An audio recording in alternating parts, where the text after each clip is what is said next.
The evening at Le Renard, the most exclusive restaurant in the city, unfolded with its usual rhythm of luxury and precision. The clinking of fine cutlery, soft murmurs of conversation, and the gentle hum of a live piano created an atmosphere that seemed immune to the chaos of the outside world. Waiters moved like shadows, their presence unnoticed by the wealthy clientele.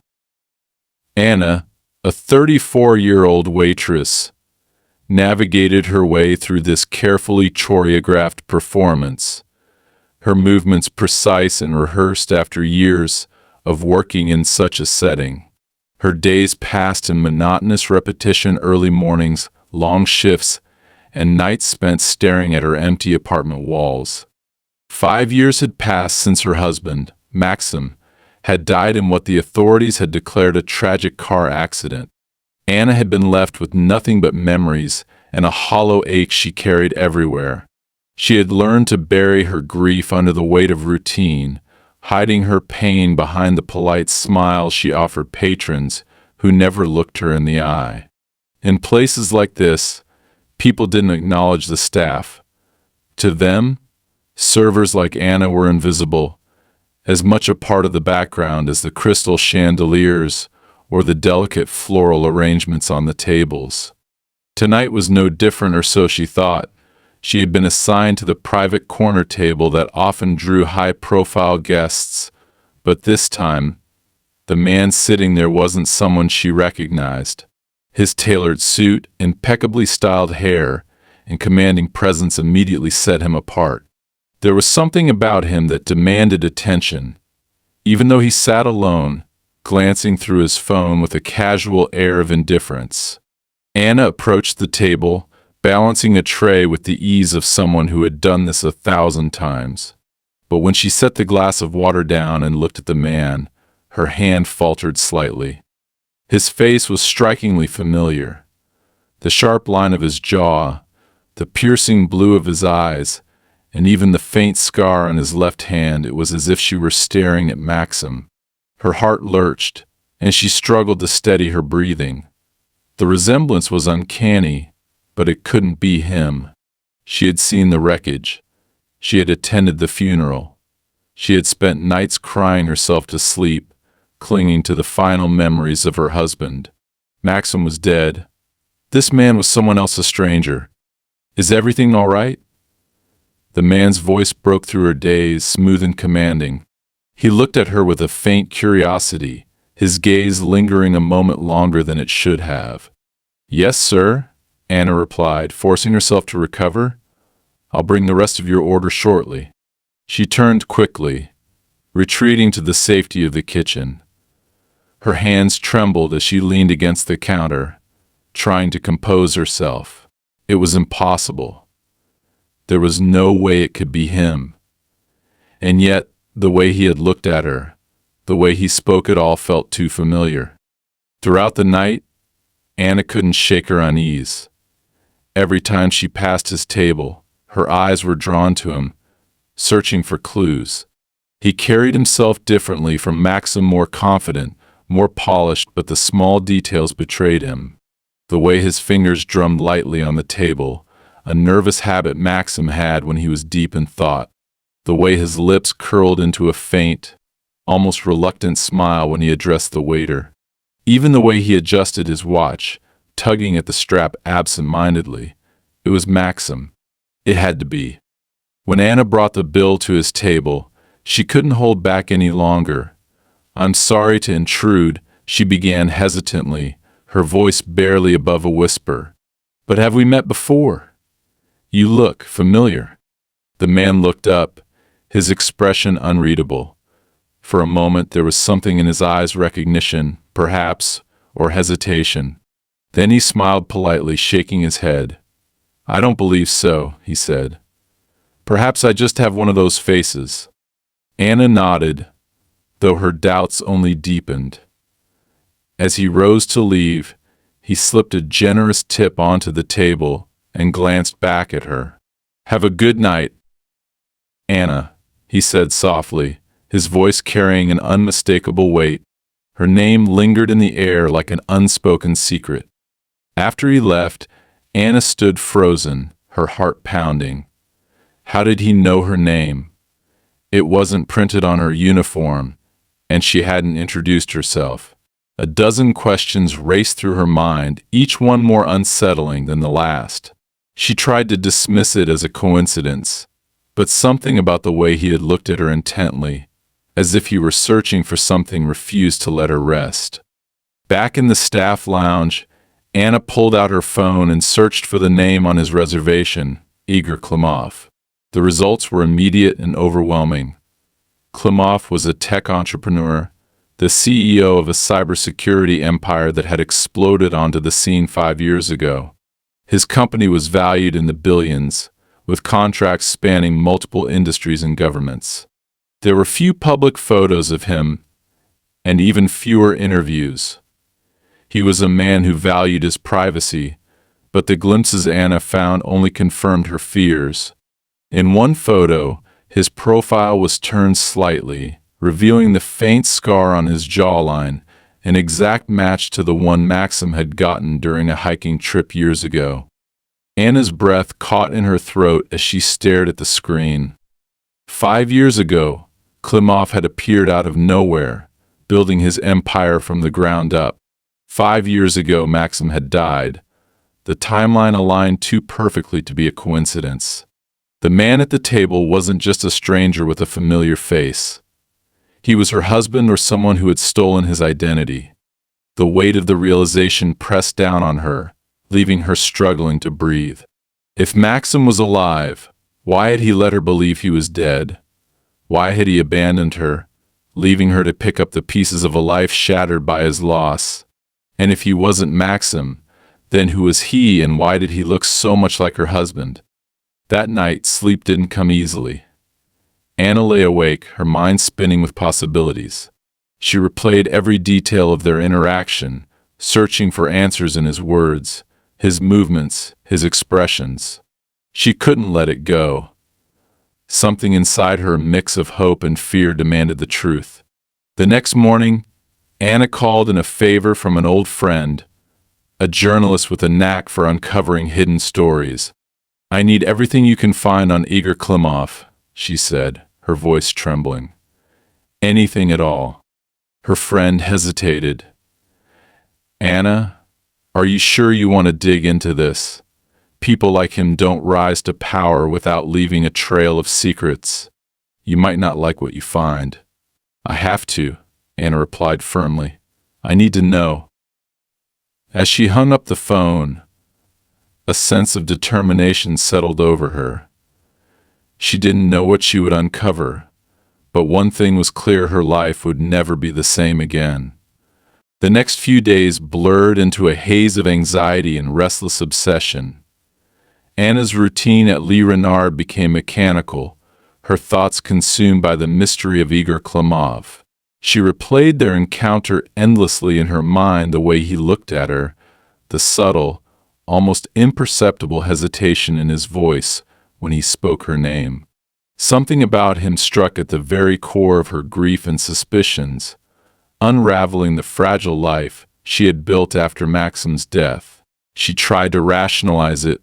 Maybe it was all a coincidence, her mind grasping at shadows because it wanted to believe.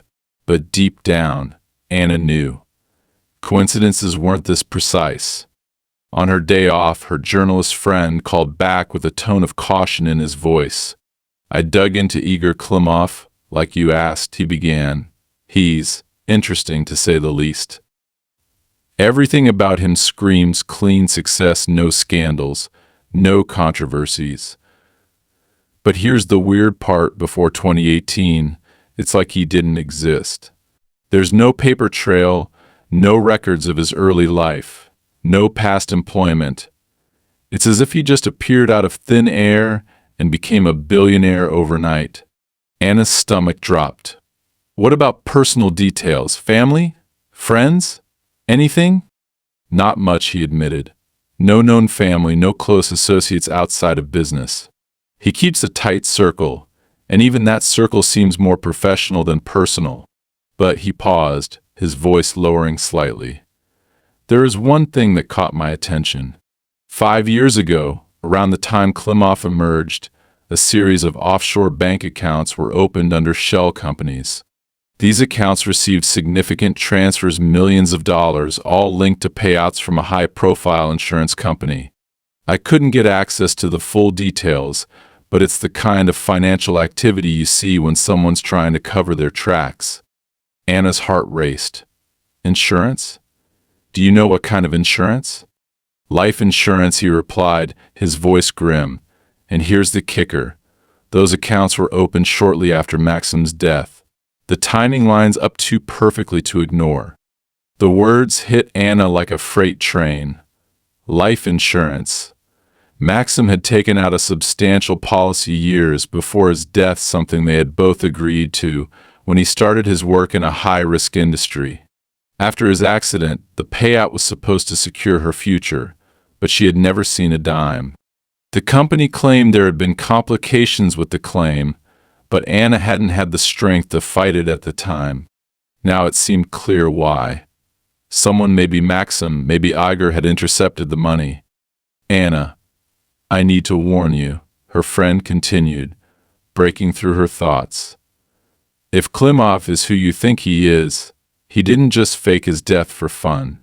People don't walk away from their lives like that, unless they're running from something or someone. Whatever you're digging into, be careful. Men like him don't leave loose ends. After hanging up, Anna sat motionless for what felt like hours. The implications were staggering. If Maxim had faked his death, it meant he had chosen to leave her to abandon their life together, to let her drown in grief, while he started over with a new name and fortune. But why? What could possibly drive him to do something so cruel? Determined to find answers, Anna decided to confront Klimov directly. She knew it was risky, but the weight of her questions was unbearable. That evening, she dressed carefully, not in her work uniform, but in something that would make her blend in with the kind of crowd Klimov surrounded himself with. She had overheard one of the restaurant managers mention that Klimov was attending a private event at an upscale hotel downtown. It was her chance. The hotel was an opulent fortress of wealth, its marble floors and glittering chandeliers a stark contrast to the storm brewing in Anna's chest. The ballroom buzzed with elite guests sipping champagne and exchanging polite laughter. Klimov stood near the center, surrounded by a small group of sharply dressed individuals. His presence was magnetic, commanding attention without effort. But what struck Anna the most was how easily he seemed to fit into this world, as if he had always belonged there. For a moment, she hesitated. What if she was wrong? What if this man truly was someone else, and she was chasing a ghost? But the doubts vanished the second Klimov's gaze landed on her. His expression flickered just for a fraction of a second, but it was enough. Recognition. And something else. Fear. Anna approached him, her heart pounding in her ears. "Mr. Klimov," she said, her voice steady despite the chaos inside her. "Do you have a moment?" He studied her, his face unreadable. Then, with a curt nod, he excused himself from his group and gestured for her to follow him to a quieter corner of the room. "You're persistent, I'll give you that," he said, his tone a mix of curiosity and irritation. "What is it you want from me?" "I want the truth," Anna replied, her voice rising slightly. "Who are you? Why do you look like my husband? Why do you know my name? And why do I feel like I've known you my entire life?" For a moment, Klimov said nothing, his eyes locked on hers with an intensity that made her want to look away. Then he smiled, a faint, almost sorrowful smile. "You don't want the truth," he said quietly. "Trust me, it's better this way." Anna's frustration boiled over. "Don't patronize me," she snapped. 5 years ago, my husband died in a car accident, or at least that's what I was told. But now I find out that his life insurance payout vanished into thin air, and then you show up with his face, his habits, and his scars. So tell me, Igor or Maxim, or whoever the hell you are, what really happened. Klimov's expression darkened. He glanced around, as if checking for eavesdroppers, before leaning in closer. "You have no idea what you're getting yourself into," he said in a low voice. "If you care about your life, stop asking questions. Go home. Forget you ever saw me." Anna's breath caught in her throat. "Why? What are you so afraid of?" "Because," he said, his tone razor sharp, "there are people watching me, people who would kill to protect the secrets you're trying to uncover. If they find out you're digging into this, you'll become their target. Is that what you want?" His words sent a chill down her spine, but Anna refused to back down. "I deserve answers," she said, her voice trembling but resolute. "You owe me that much." For a moment, Klimov looked as though he might relent, but then he straightened, his face hardening into a mask of indifference. "You're making a mistake," he said. "Let this go, Anna. It's the only way to keep yourself safe." And with that, he walked away, leaving Anna standing alone in the corner of the lavish ballroom. Her hands clenched into fists as tears pricked her eyes, not from sadness, but from sheer, burning rage. Whoever Igor Klimov was, he had just confirmed what she had feared all along. Her husband wasn't dead. He was alive, and he was hiding something far bigger than she could have imagined. As the crowd buzzed around her, Anna made a silent vow. She wasn't going to let this go. No matter what it took, she would uncover the truth, even if it meant risking everything. The days following her confrontation with Igor Klimov were a whirlwind of mounting tension and unanswered questions. Anna's life, once defined by monotonous routine, now felt like a thread unraveling at breakneck speed. She was consumed by the memory of his words, the cryptic warnings, and the unmistakable fear in his eyes. He had practically admitted that her suspicions were valid, yet he had refused to give her the answers she needed. Worse, his warning that her search for the truth could make her a target gnawed at her resolve. What kind of secrets was he hiding? What kind of danger had he been alluding to? And why did she feel that, despite his attempt to push her away, he was trying to protect her? Anna knew she couldn't do this alone. She called her old friend Sergei, a former investigator turned private security consultant. Sergei had known Maxim back in their university days, and though they had lost touch over the years, he had always been loyal to Anna. When she explained everything, her encounter with Klimov, her suspicions, and the connection to Maxim's insurance payout, Sergei didn't question her sanity. Instead, he listened intently, his sharp mind already piecing things together. "This is big, Anna," Sergei said after a long pause. They were sitting in a dingy cave far from the polished world of Le Renard, the kind of place where no one paid attention to their neighbors. If Klimov really is Maxim, then he didn't just fake his death, he's created an entirely new identity. That kind of operation isn't something you can do on your own. He had help, and whoever helped him had resources. We're talking serious money, influence, and connections. Anna nodded, her hands wrapped tightly around her coffee cup.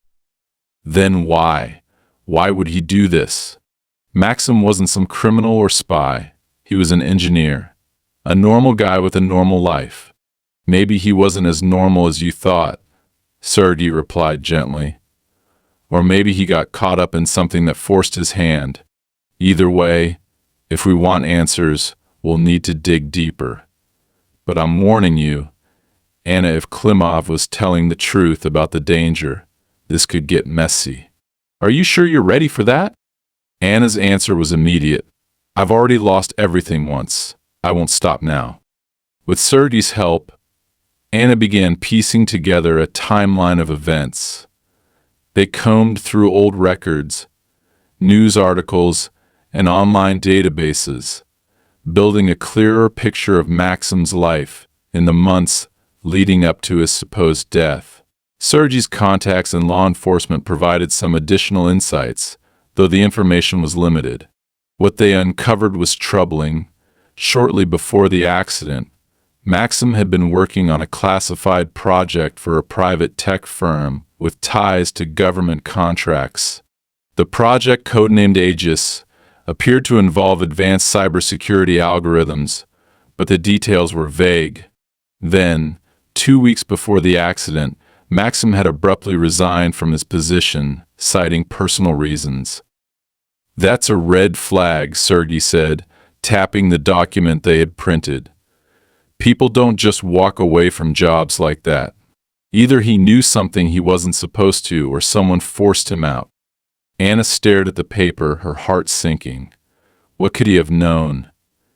He never talked about his work, not in detail anyway. He always said it was better if I didn't know too much. Maybe he was trying to protect you, Sergey suggested. Or maybe he didn't realize how deep he was in until it was too late. As they delved deeper, Anna couldn't shake the feeling that they were being watched.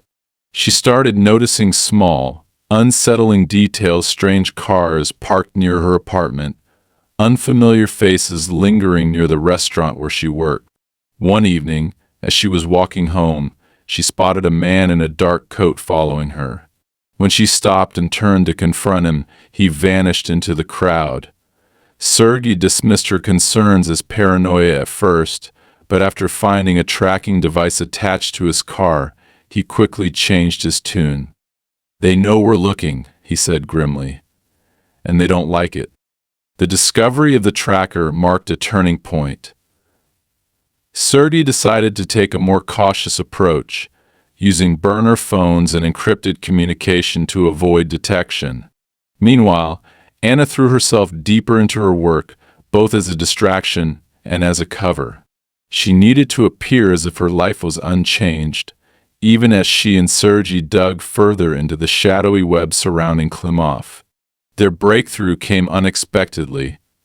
Sergey managed to trace one of the offshore accounts linked to Klimov back to a shell corporation registered in the Cayman Islands. The corporation, it turned out, was a front for a larger organization, an elusive entity known only as the Parallax Group. The name sent a chill down Anna's spine. According to Sergey's research, Parallax specialized in high-stakes data manipulation, offering services that ranged from industrial espionage to identity erasure. They were the kind of organization that existed in whispers and conspiracy theories, the kind of people who made problems disappear permanently. "Maxim didn't just fake his death," Sergey said, his voice heavy with realization. "He erased himself, and Parallax helped him do it." "But why?" Anna asked, her frustration boiling over. Why would he go to such extremes? What was he running from? Sergey hesitated. "I don't think he was running. I think he was hiding." The pieces began to fall into place, though the picture they formed was far from clear. Maxim had been working on something valuable, something dangerous enough to put him in Parallax's crosshairs. Whether he had hired them to disappear or they had forced him into hiding was still a mystery, but one thing was certain: Parallax was watching Anna now, and they wouldn't hesitate to silence her if she got too close. The first real confrontation came late one night. Anna was leaving the restaurant after her shift when a black SUV pulled up beside her. Two men stepped out, their faces obscured by the shadows. "Ms. Ivanova," one of them said, his voice cold and professional. "We need to talk." Anna's instinct screamed at her to run, but her legs felt like lead. "Who are you?" she demanded, trying to keep her voice steady. "That's not important," the man replied. "What's important is that you stop whatever it is you're doing. Mr. Klimov's affairs are none of your concern."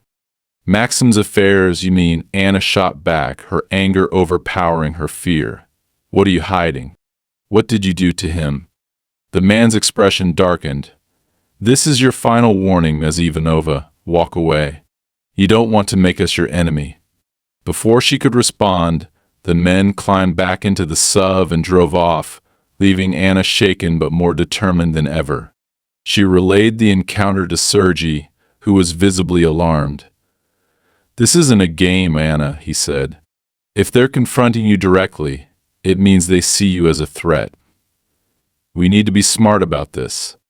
But Anna was past the point of caution. Her anger had become a fire that burned away her fear. She wasn't just fighting for answers anymore, she was fighting for her life, and for the truth that Maxim had tried so hard to bury. The next step was risky, but necessary. Using Sergei's contacts, they managed to track Klimov to a private meeting at an exclusive club in the city. Anna insisted on confronting him again, despite Sergei's protests. "He won't talk to you," Sergei warned. "Not in public, not with people watching." "I'll make him talk," Anna replied, her voice steely. The confrontation was brief but explosive. Anna cornered Klimov as he was leaving the club, her eyes blazing with fury. "You lied to me," she hissed. "You told me to walk away, but you're the one who walked away from me, from our life. Why Maxim? What are you so afraid of?" Klimov's face hardened, but his voice was tinged with something almost like regret. "You don't understand," he said. "This isn't about you. It's bigger than you. Bigger than both of us." "Then help me understand," Anna pleaded. "Tell me the truth." For a moment, Klimov looked as if he might break.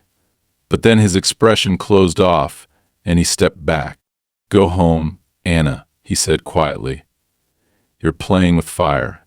As he disappeared into the night, Anna felt a surge of frustration and heartbreak. He had given her nothing, no answers, no closure. But she wasn't done yet. If Maxim thought he could push her away, he was wrong. She would find the truth, no matter the cost. Back at her apartment, Anna stared at the wall, her mind racing. Klimov or Maxim was slipping through her fingers, and Parallax was closing in. The stakes were higher than ever, but Anna knew one thing for certain: she couldn't stop now. She was in too deep. The silence of Anna's apartment was oppressive. Shadows stretched long and heavy across the walls, the flicker of street lights outside casting faint patterns that did little to comfort her. She sat at the small kitchen table, her laptop open in front of her, scrolling through files Sergei had sent earlier that evening. Each new discovery about Parallax and Maxim, or Igor Klimov as the world now knew him, felt like another stone added to the crushing weight pressing on her chest. She was moving closer to the truth, but every step forward seemed to place her deeper into danger. Her instincts told her to slow down, to stop, but her heart wouldn't let her. Sergei had continued digging into Parallax and their operations, and the picture he painted wasn't just troubling, it was horrifying. Parallax wasn't just erasing identities or conducting industrial espionage. They were manipulating entire systems, government databases, financial institutions, even military networks. Their reach was global, their methods ruthless, and their clients included some of the most powerful entities in the world. If Maxim had gotten involved with them, willingly or not, then he wasn't just running from his old life. He was running from something far bigger. Sergei's files contained something else: surveillance photos taken outside Klimov's corporate headquarters. They showed Maxim, or Klimov, entering the building late at night with a briefcase, always alone, always with the same guarded expression. In one image, he was looking over his shoulder, as if he knew someone was watching. Anna's breath caught when she noticed a man standing in the background of another photo, partially obscured by shadows. It was the same man who had approached her outside the restaurant, the one who had warned Adnar to stop digging. They were watching Klimov, too. The realization sent a jolt of fear through her. If Parallax was watching him, then his warnings weren't just for show. He truly was in danger. But that didn't absolve him of what he'd done, of abandoning her, of letting her believe he was dead. Anna's anger mixed with her fear, fueling her determination to confront him again. That opportunity came sooner than she expected. Sergei called the next morning with a lead. "Klimov's going to be at a private tech summit tonight," he said. "It's a closed event, but I've got a contact who can get you in as part of the catering staff. It's risky, but if you want answers, this might be your best shot." Anna didn't hesitate. I'll do it. The venue was a sleek, modern skyscraper in the heart of the city, its glass facade reflecting the dying light of the setting sun. Inside, the air was thick with wealth and power. Men and women in tailored suits moved effortlessly through the space, their conversations laced with jargon Anna didn't understand. She kept her head down, carrying trays of champagne and hors d'oeuvres as she scanned the room for Klimov. It didn't take long to spot him.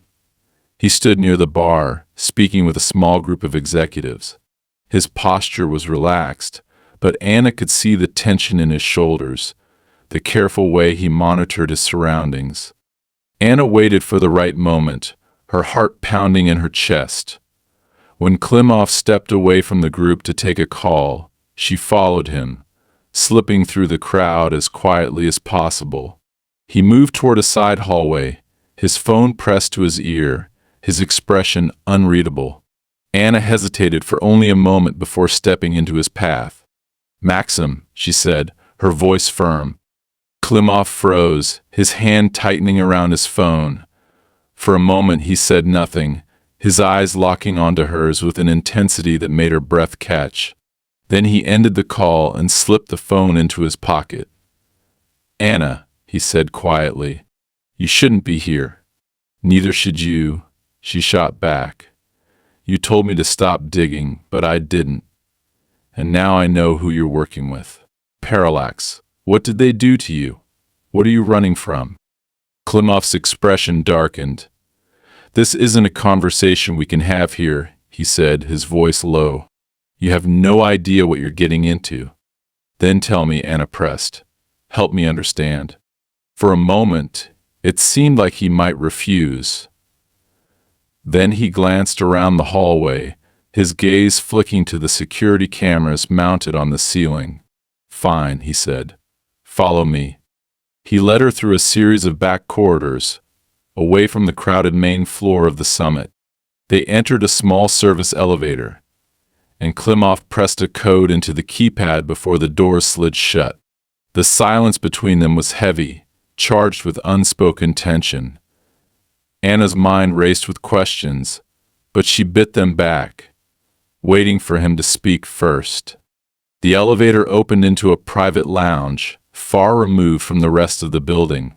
Floor-to-ceiling windows offered a breathtaking view of the city skyline, but Anna barely noticed. Her focus was entirely on Klimov as he paced the room, his jaw tight. "You've put yourself in a dangerous position, Anna," he said finally, turning to face her. "Do you have any idea what Parallax is capable of, if they find out you're involved?" "They already know," Anna interrupted. "They've been following me, warning me to stop. But I can't. Not until I know the truth. Why did you fake your death, Maxim? Why did you let me believe you were gone?" Klimov's expression softened, just for a moment, and Anna thought she saw a flicker of regret in his eyes. "I didn't have a choice," he said quietly. "It was the only way to keep you safe." "Safe from what?" Anna demanded. "What were you so afraid of?" Klimov hesitated, running a hand through his hair. "Do you remember the project I was working on before the accident? The one I couldn't talk about?" Anna nodded. "You said it was classified." "It was more than classified," Klimov said. "Aegis wasn't just a cybersecurity program. It was an algorithm designed to predict and manipulate behavior on a massive scale: financial markets, elections, even military strategies. The potential applications were limitless, but so were the risks. When I realized what they were planning to do with it, I tried to walk away. That's when Parallax got involved. They wanted the algorithm," Anna guessed. "They wanted control," Klimov corrected. "And when I refused to give it to them, they made it clear that my life and yours was expendable. Faking my death was the only way to disappear. Parallax helped me do it, but it came at a price. They own me now, Anna. Everything I've done since then has been under their thumb." Anna's mind reeled. The man she had loved, the life they had shared, it had all been a target, Collateral damage in a game she hadn't even known they were playing. "Why didn't you tell me?" she whispered, her voice breaking.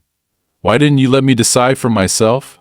"Because I couldn't risk it," Klimov said, his voice pained. "If they knew I had contacted you, they would have killed you.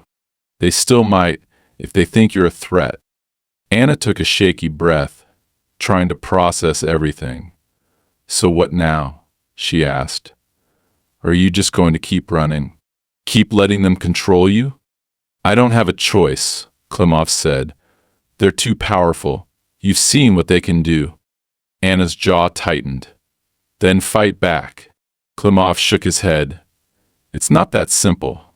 "It is," Anna insisted. "You have the knowledge, the resources, and you have me."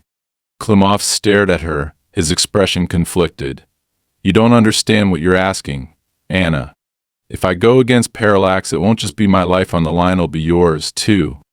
"I've already lost you once," Anna said, her voice trembling.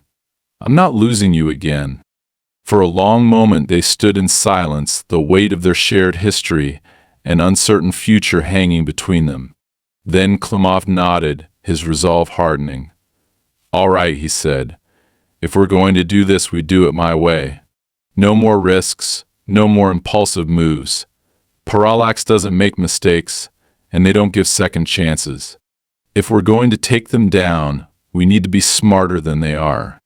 Anna nodded, her fear eclipsed by determination. She didn't know what the road ahead would look like, but one thing was certain: she wasn't turning back. Together, they would face whatever came next. The air in the small room felt stifling, heavy with the weight of Klimov's revelations. Anna sat motionless, her mind racing as she tried to process what he had told her. Parallax wasn't just a shadowy organization, manipulating events from behind the scenes. They were a monster with global reach, and Maxim, or Ager as he now called himself, was trapped in its claws. For the first time, she fully grasped the enormity of what he had done to protect her. Yet her heart still burned with anger and betrayal. Protecting her didn't justify 5 years of lies. "What's the plan now?" Anna finally asked, breaking the tense silence. Klimov's eyes remained fixed on the city skyline beyond the floor-to-ceiling windows.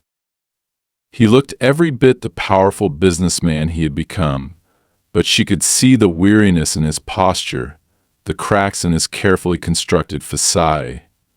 "We hit them where they're weakest," he said after a moment.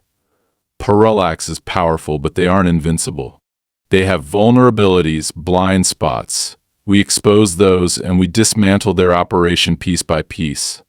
Anna frowned, her fingers tightening into fists. "How do you know they have blind spots?" "You just said they control everything: money, data, people." Klimov turned to face her, his gaze sharp and unyielding. "Because I helped build some of those blind spots," he said grimly. "When they forced me to work for them, I left breadcrumbs, small vulnerabilities in their systems, buried so deep no one would notice unless they knew where to look. I hoped I'd never need to use them, but here we are."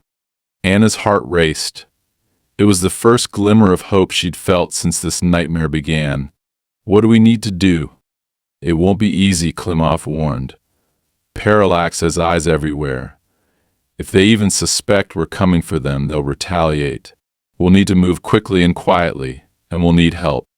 The mention of help made Anna think of Sergei. "I have someone," she said. "A friend.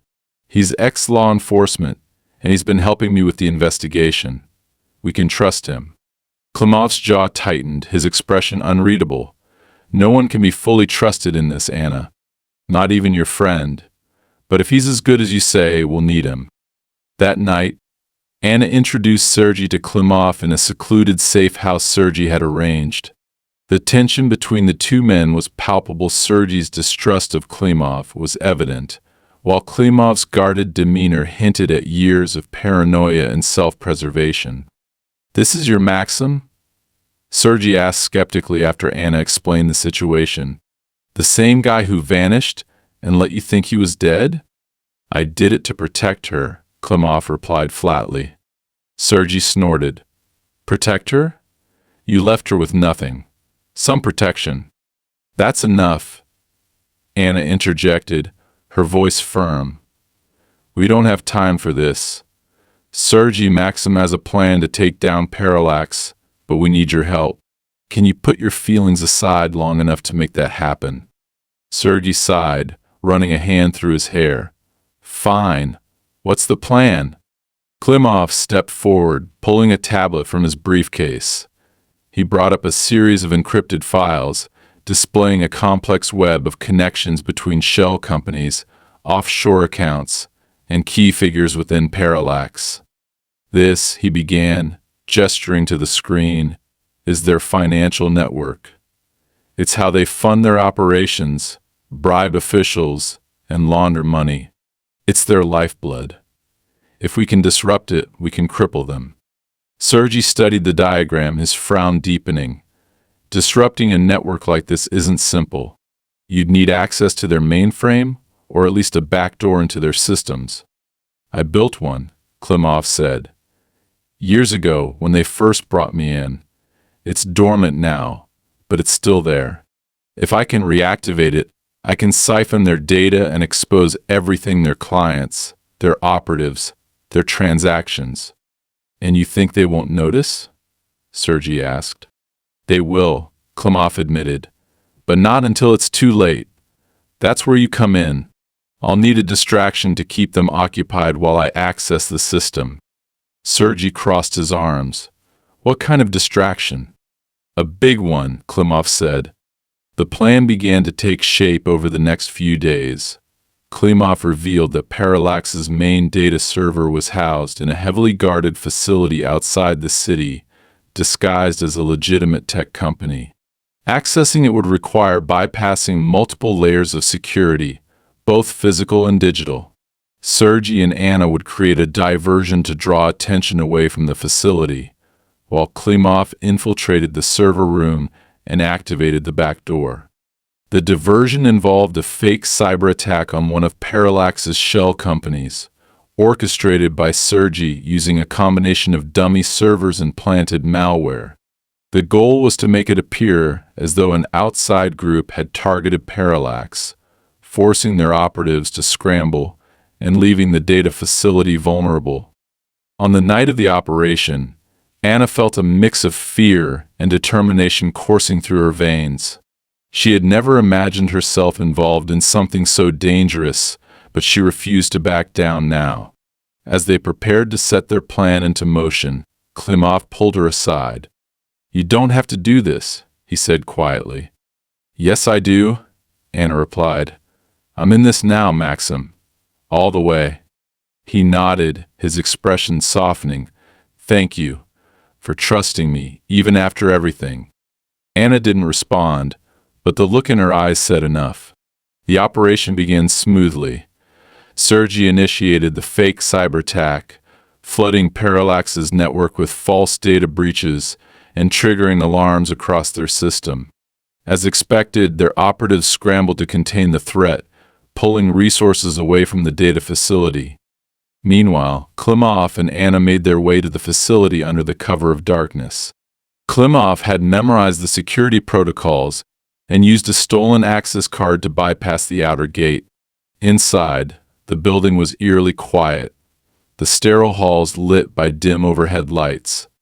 They moved quickly, sticking to the shadows as they navigated the labyrinth of corridors. Klimov's confidence was unnerving. He moved as though he had done this 100 times before, his every step calculated and deliberate. Anna followed closely, her heart pounding in her chest. When they reached the server room, Klimov got to work immediately, connecting his tablet to the system and inputting a series of commands.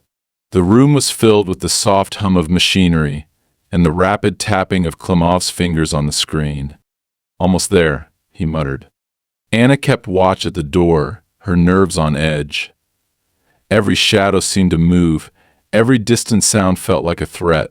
She gripped the small pistol Sergei had given her, praying she wouldn't have to use it. Just as Klimov finished inputting the final command, The sound of footsteps echoed down the hall. Anna's blood ran cold. "They're coming," she whispered urgently. Klimov didn't look up. "Stall them. I just need 2 more minutes." Anna's hands shook as she stepped into the hallway, her heart hammering against her ribs. The footsteps grew louder, and soon 2 armed guards appeared around the corner. "Hey," one of them barked. "What are you doing here?" Anna forced herself to remain calm. I got lost," she stammered, feigning confusion. "I was just looking for the exit." The guards exchanged a glance, their suspicion evident. "You're not supposed to be here," the second guard said, raising his weapon slightly. "Come with us." Before Anna could respond, a sharp beeping sound came from the server room. The guards' attention snapped to the door, their expressions hardening. "Stay where you are," one of them ordered, moving toward the room. Panic surged through Anna as she realized Klimov was about to be discovered. Without thinking, she lunged at the remaining guard, striking him with the butt of her pistol. The man staggered but quickly recovered, grabbing her arm and twisting it painfully. A gunshot rang out, deafening in the confined space. The guard released Anna, collapsing to the floor. Klimov stood in the doorway, his pistol still raised, his expression cold. "We need to go," he said sharply. Anna nodded, clutching her throbbing arm as they sprinted down the hall. The sound of alarms blaring filled the building, and the distant shouts of more guards spurred them on. By the time they reached the extraction point, Sergei was waiting with a car, the engine running. "What the hell happened?" he demanded as they jumped in. "They were on to us," Klimov said curtly. "But we got the data." As they sped away from the facility, Anna couldn't shake the image of the guard collapsing to the floor, his blood pooling beneath him. She had crossed a line tonight, one she couldn't come back from. But when she looked at Klimov, she knew she would do it all again, if it meant uncovering the truth and bringing down Parallax. The stolen data was more than they could have imagined. Klimov's encrypted files revealed the inner workings of Parallax in staggering detail: offshore accounts, illicit deals, names of high-ranking clients, and even a blackmail ledger listing influential figures from governments and corporations. It was a smoking gun, one that could dismantle the entire organization, yet it was also a death sentence. The deeper Anna and Klimov dug into the files, the clearer it became that Parallax would stop at nothing to retrieve what was theirs. For days they worked from Sergei's safe house, building a strategy. Klimov knew that exposing Parallax outright wouldn't be enough. Their reach was too vast, their influence too insidious. A single leak to the press would only result in a carefully orchestrated cover-up, leaving Anna and anyone else involved as casualties. They needed to force Parallax's hand, to create a scenario where their own clients and operatives turned against them. Sergei suggested a plan as bold as it was dangerous. "We use the blackmail ledger," he said. "Send targeted pieces of it to the right people: CEOs, politicians, anyone with power. If they see their names on the list, they'll panic. They'll come after Parallax themselves to protect their own interests." "It's a gamble," Klimov said, pacing the room. "If they realize the information came from us, we'll be signing our death warrants." Anna, sitting at the edge of the table, stared at the names on the screen. She felt the weight of every decision they had made, every risk they had taken to get this far. "We've already crossed the point of no return," she said quietly. "We do this, or we run for the rest of our lives." Klimov looked at her, his expression softening. For a moment she thought he might argue, but instead he nodded. "Then we need to be smart about how we do it." The plan required splitting up. Klimov would use his remaining contacts to deliver encrypted copies of the ledger to key targets, each message carefully timed to ensure maximum chaos. Sergei would handle the digital side, planting false leads to confuse Parallax and buying them time. Anna's role was more personal. She would meet with one of the names on the ledger in person, a journalist she trusted to take the story public when the time was right. The night before they were set to execute the plan, Klimov and Anna sat together in the quiet of the safe house. Sergei was in the other room, working on the final encryptions, leaving them alone for the first time in what felt like days. "Are you scared?" Klimov asked, breaking the silence. Anna glanced at him, her expression unreadable. "Terrified," she admitted. "But it's not just fear. It's anger. They took everything from us, our life, our future. I want to see them fall." Klimov reached for her hand, his touch hesitant but steady. "I'm sorry for what I did to you," he said softly. "For leaving you. I thought I was protecting you, but I see now that I just abandoned you." Anna's eyes stung with unshed tears, but she refused to let them fall. "You broke me, Maxim," she said, her voice trembling. "But you also gave me a reason to fight. I don't know if I can forgive you, but I'm not giving up on you." He nodded, his grip on her hand tightening briefly before letting go. "Then we finish this. Together." Ah! The plan unfolded like clockwork at first. Klimov's deliveries went smoothly. Sergei's digital diversions sent Parallax operatives scrambling, and Anna's meeting with the journalist seemed to go as planned. But Parallax was quicker than they had anticipated. As Anna left the cafe where she had met the journalist, she noticed the black SUV trailing her almost immediately. Her heart raced as she ducked into an alley, her mind frantically calculating her next move. She pulled out her phone to warn Klimov, but the call went unanswered. Panic set in as she realized what was happening. Parallax wasn't just coming for her, they were going after all of them. Anna made her way back to the safe house as quickly as she could, every shadow and sound heightening her paranoia. When she arrived, she found the door ajar, the lock broken. Her stomach turned as she stepped inside, her breath catching at the sight of the chaos within. Sergei's equipment was smashed, papers scattered across the floor. There was no sign of Sergei or Klimov. A faint sound drew her attention, a muffled groan coming from the other room. She rushed in to find Sergei slumped against the wall, blood seeping from a gash on his forehead. "They took him," he croaked, his voice weak. "Parallax. They knew we were here." Anna's hands shook as she tried to steady him. "Where did they take him?" Sergei coughed, wincing in pain. "I heard them say something about the docks, warehouse 12. Her blood ran cold. She knew the docks a sprawling, industrial expanse where no one asked questions, and anything could disappear. If Klimov was there, he didn't have much time. Armed with nothing but a stolen pistol and the rage burning in her chest, Anna made her way to the docks. The night was oppressively dark, the air thick with the smell of salt and oil. She moved carefully, keeping to the shadows as she approached the warehouse. Peering through a broken window, she saw Klimov inside, bound to a chair in the center of the room. 3 men stood around him, their faces cold and calculating. One of them held a knife, the blade glinting under the dim overhead light. "You think you can destroy us?" The man with the knife sneered. "You're nothing but a tool, Klimov, a disposable pawn." Klimov's voice, though strained, was defiant. "You're afraid. That's why you're here, wasting time interrogating me. The ledger is already out there. You've lost control." The man's expression darkened, and he raised the knife. Anna didn't think. She burst into the warehouse, her pistol aimed and steady despite the adrenaline coursing through her veins. "Step away from him," she commanded, her voice sharp and unwavering. The men turned, startled but quickly recovering. The one with the knife smirked. "And who are you?" His savior.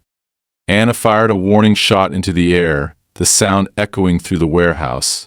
"The next one won't miss," she warned. For a moment, no one moved. Then one of the men lunged at her. She fired again, hitting him in the shoulder. He collapsed with a cry of pain, and the others hesitated, clearly reassessing the threat she posed. In the chaos, Klimov took his chance. With a sudden burst of strength, he broke free of his bindings, tackling one of the men to the ground. Anna fired at the third man, grazing his leg and sending him stumbling. Klimov grabbed the fallen knife, his movements precise and efficient as he disarmed the remaining assailant.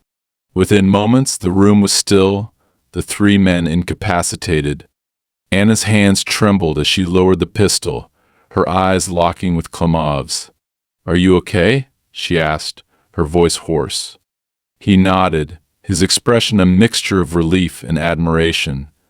"You shouldn't have come," he said. But there was no anger in his tone, only gratitude.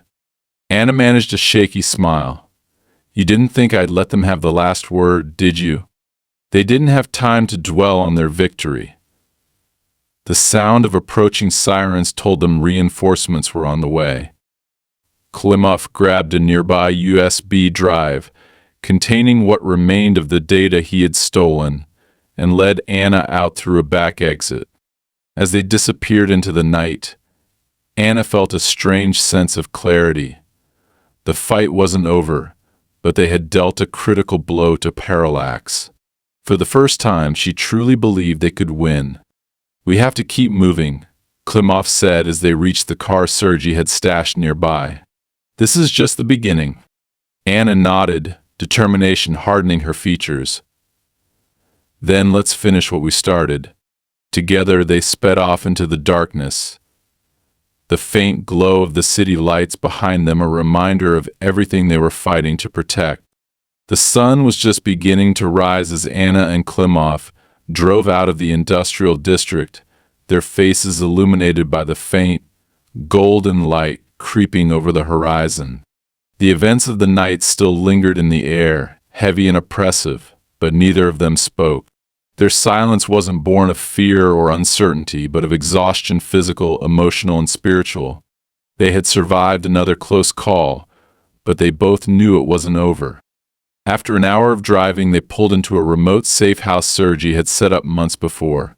Hidden deep in the woods, the small, weathered cabin felt like the last sanctuary they had left.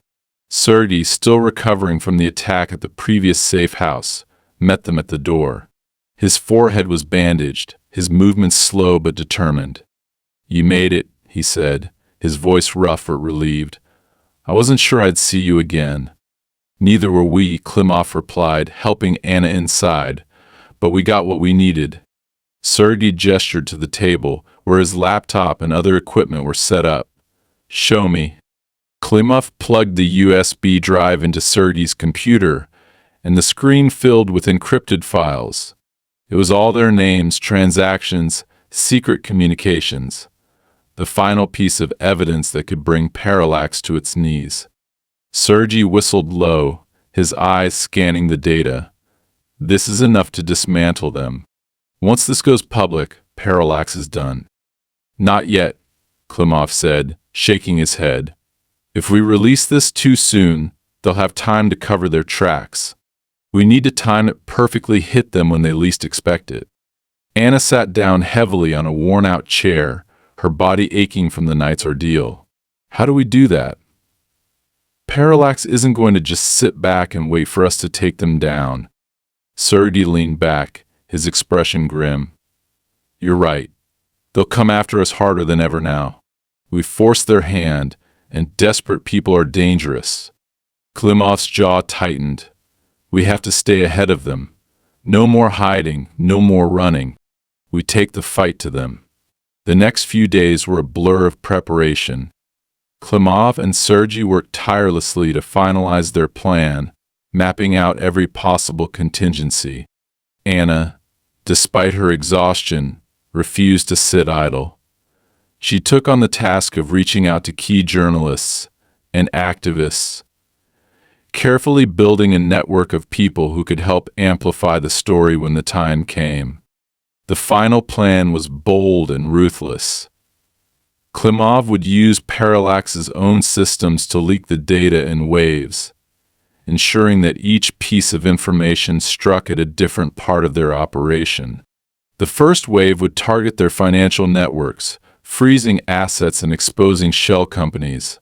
The second wave would release the blackmail ledger, turning Parallax's clients against them. The third and final wave would unveil the names of Parallax's operatives, leaving them exposed and vulnerable. It was a strategy designed to create chaos that Parallax wouldn't be able to contain. The morning of the operation arrived with an eerie sense of calm. The cabin was silent except for the faint hum of Sergei's laptop as he ran final checks on their systems. Anna sat by the window, watching the sunlight filter through the trees. She felt a strange mix of emotions: fear, determination, and a quiet, fragile hope. Klimov joined her, his expression serious but not unkind. "You're thinking about what comes next," he said. Anna nodded. "If this works, Parallax will be gone. But what about us? What happens when the dust settles?" He hesitated, as if weighing his words carefully. "I don't know," he admitted.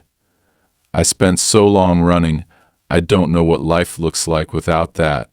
But if we make it out of this, I'd like to find out. With you." Anna looked at him, her heart aching with a mix of love and anger. She wanted to believe him, to believe that they could have a future together. But the scars of the past were still too fresh. "We'll see," she said softly. The operation began at noon, timed to coincide with a major financial summit, where several of Parallax's clients were in attendance.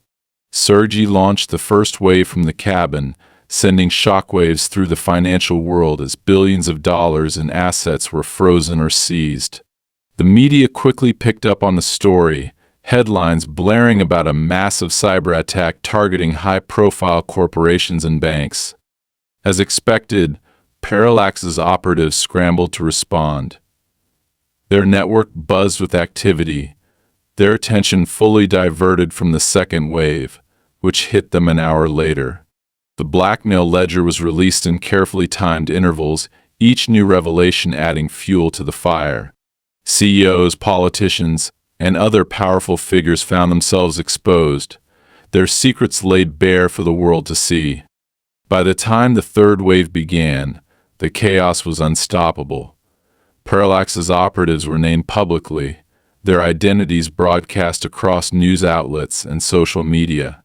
Within hours, several of them were arrested, while others fled, leaving the organization in disarray. At the cabin, the tension was palpable as they watched the fallout unfold. Sergei monitored the data streams, his fingers flying across the keyboard. Klimov paced the room, his expression unreadable. Anna sat quietly, her hands clenched tightly in her lap. "We did it," Sergei said finally, his voice filled with a mix of disbelief and triumph. "It's over." Klimov didn't respond immediately.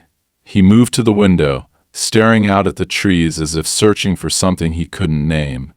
"It's not over," he said quietly.